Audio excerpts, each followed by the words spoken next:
Here we have the latest and greatest action cameras available on the market. We're going to take them through a series of tests to help you decide which, if any, you should buy.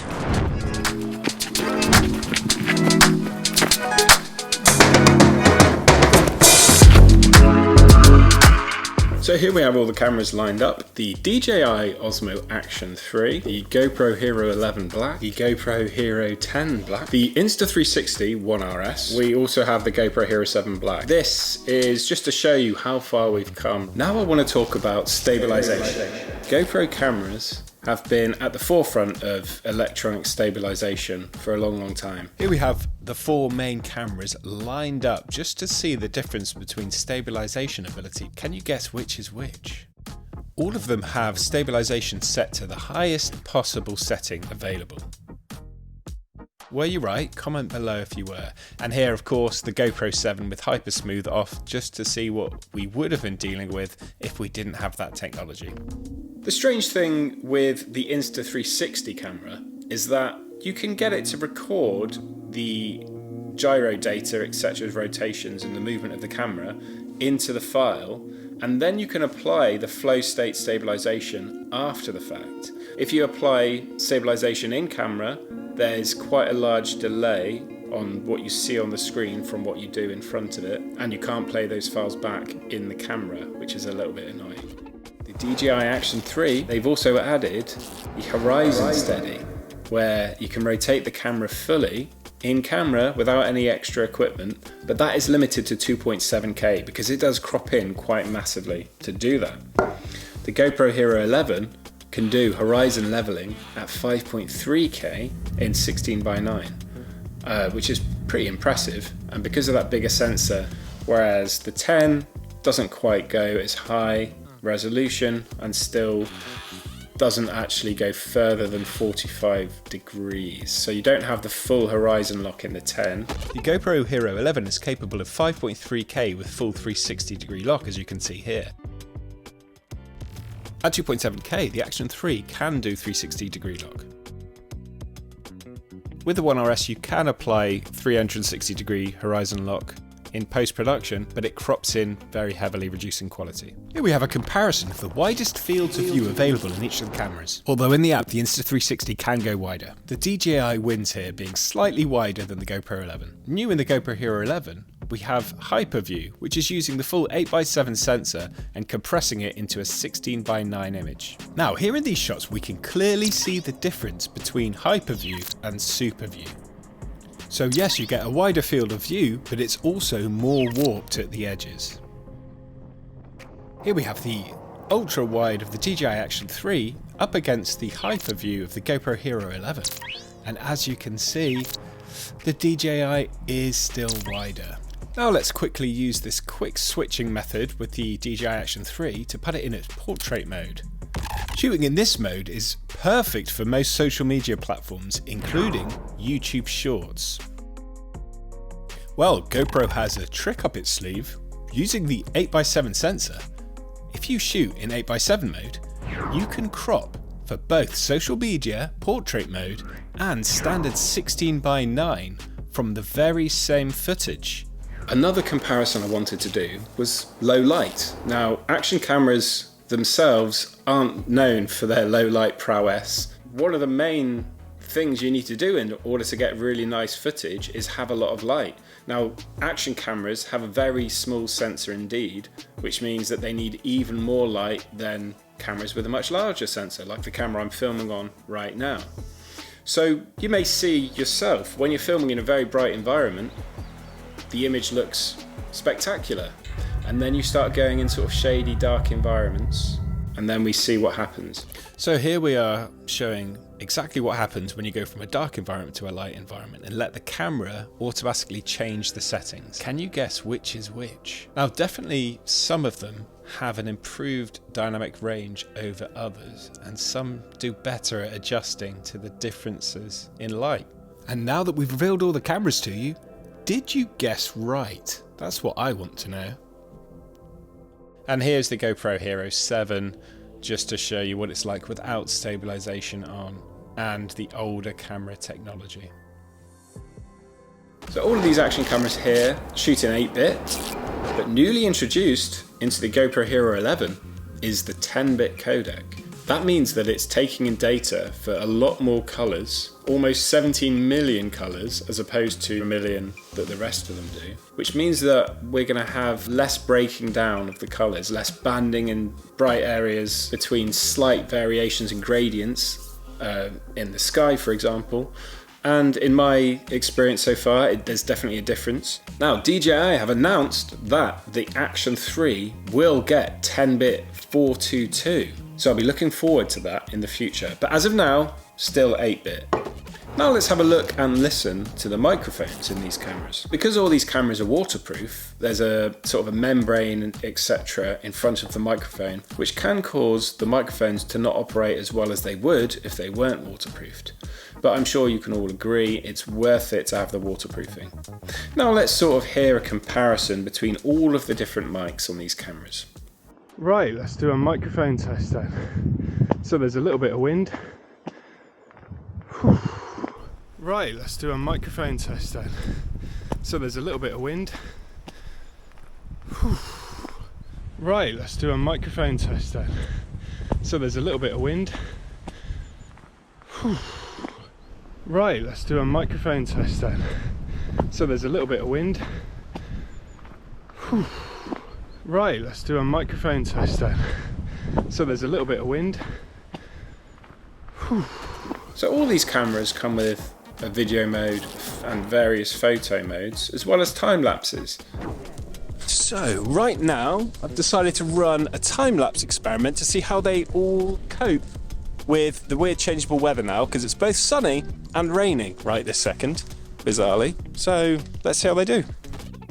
Now in this comparison, there's very little difference between all the cameras. The only thing I noticed is the GoPros all look a little bit softer, but that could be rectified in post-production or in camera by adding sharpness.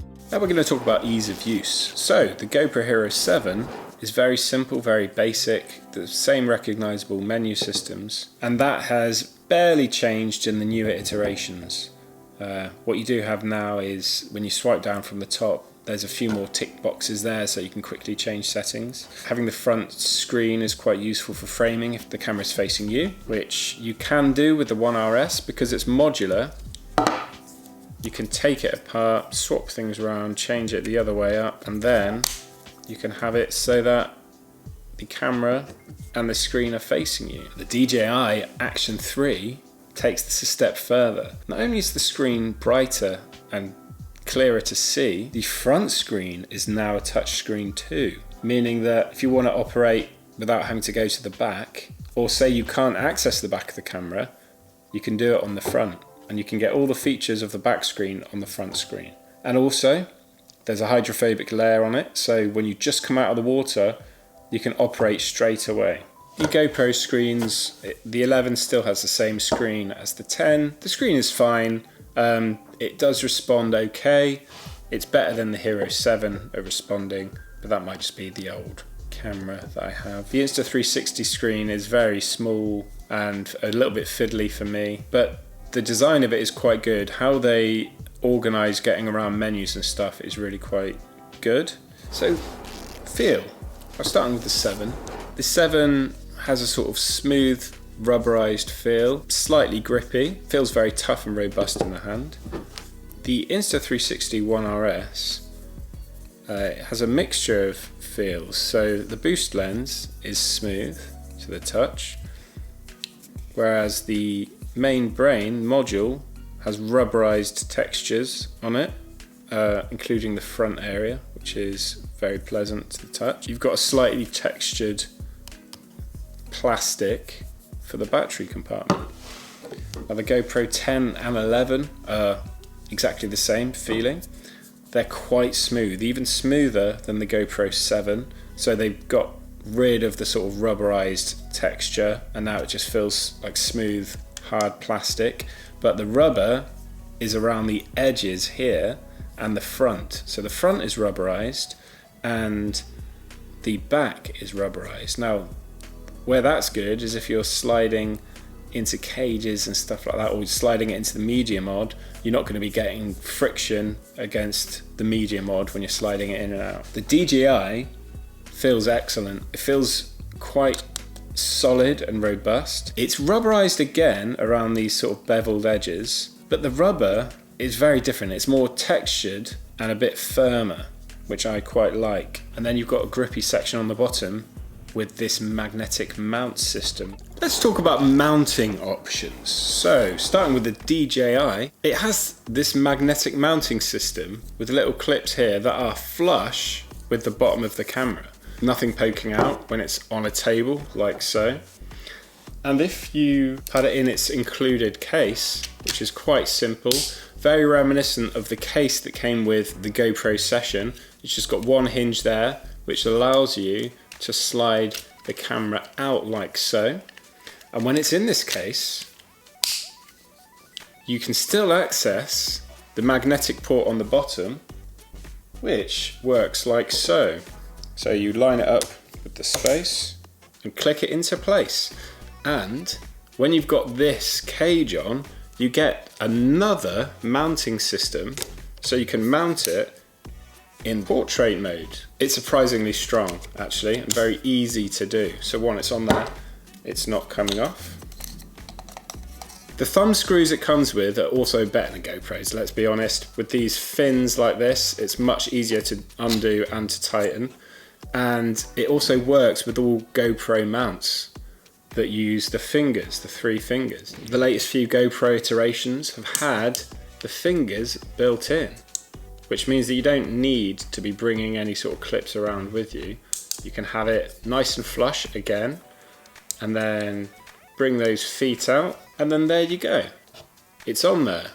To take it off isn't as quick as the Action, but in a way it feels more secure. The Hero 10, exactly the same. So the Insta360 One RS comes with this little cage that opens like so with a little hinge, and then you slide your camera in. Inside there's like rubberized protection at the front here, and also it's got a little fluffy bit to reduce wind noise to the mic there, built into the case. So you slide it in like so, close it down, and you're ready to go.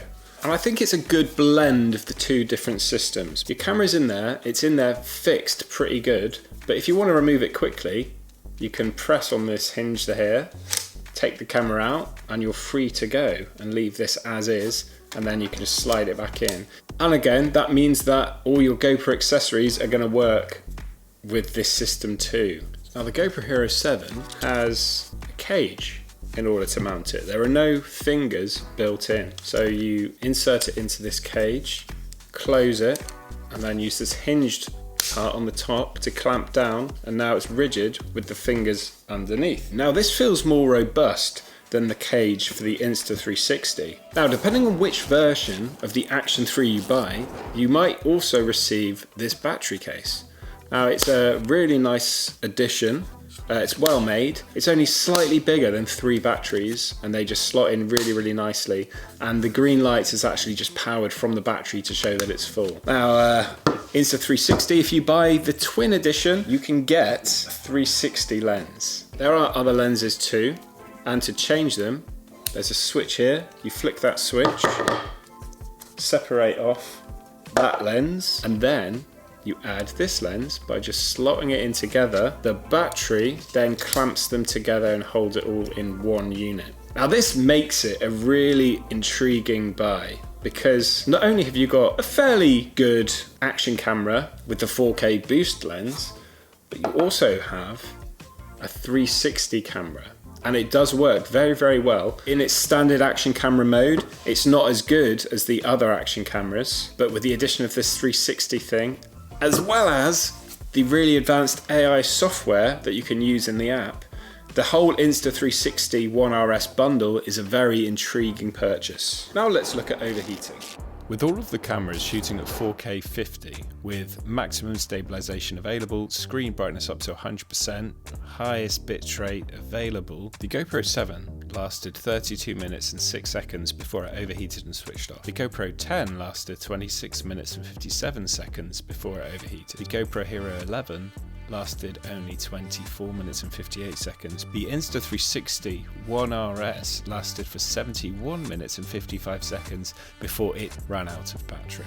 The DJI Action 3 lasted 82 minutes and 31 seconds before it ran out of battery. The DJI Action 3 is marketed as being able to record at 4K 60 endlessly, and in my tests it did very well. In fact, it outlasted the GoPro Hero 10 and 11 by quite a long margin when recording in 4K 60. Now it does this by turning the screen off, which you may not want, in order to reduce the amount of heat being generated. Now these cameras both did similarly bad in the overheating test, and what I would take away from that is that they don't have those special features where it automatically turns off the screens and stuff like that within the software, but you can set those settings yourself. So you can set the screens to time out after a minute, or you can turn them off entirely. You can turn off GPS, etc., and that makes them last a lot longer. So with these new heat-saving settings, the GoPro 7 lasted for 60 minutes and 54 seconds before the battery died. The GoPro 10 lasted for 90 minutes and 2 seconds before it ran out of battery too. The GoPro Hero 11 lasted for 92 minutes and 12 seconds before it ran out of battery. The Insta360 One RS lasted 86 minutes and 20 seconds before it ran out of battery. The DJI Action 3 lasted 82 minutes and 35 seconds before it ran out of battery. The Insta360 One RS did very, very well in the overheating tests. The screen's a lot smaller and it only has one screen, so it's no surprise that it lasts a bit longer. The GoPro Hero 7, in all the years I've owned it, I've never had it overheat before, so it was quite strange to see what actually happened to it when it was getting to those higher temperatures. So it's quite interesting. The overheating test is a pretty flawed test really, because it's not generally how most people will use action cameras. When out and about doing normal usage, I've never had any of these action cameras overheat. So depending on what you want out of a camera, I think there's room for all of these. For instance, if you want a reliable camera that can film at 4K 60 without overheating, and also has the ability to film 4K 120 and great stabilisation and 10-bit on the way, then the DJI Action 3 is really worth looking at. If you want the highest quality image and 5.3K stabilisation, 360 rotation, horizon leveling, then the 11 is definitely the way to go. Plus it already has 10-bit too. Now, if you don't need 10-bit and you don't need that horizon leveling, which you can also use the max lens mod for, then the 10 is going to be cheaper than buying the 11. If you want a camera that can do a whole lot more because of the addition of the 360 lenses and other lenses that you can add onto this camera, and you want something that just doesn't ever overheat, then the Insta360 One RS is a very good overall camera. Now what it does great, but not as well as these other cameras when it comes to action camera settings and viewing back your footage in camera. But having the ability to change lenses so you can turn this into a 360 camera makes it, in my mind, a very appealing option indeed. And the GoPro Hero 7 Black, it's just a good workhorse for me. Now I've had this camera for many years now.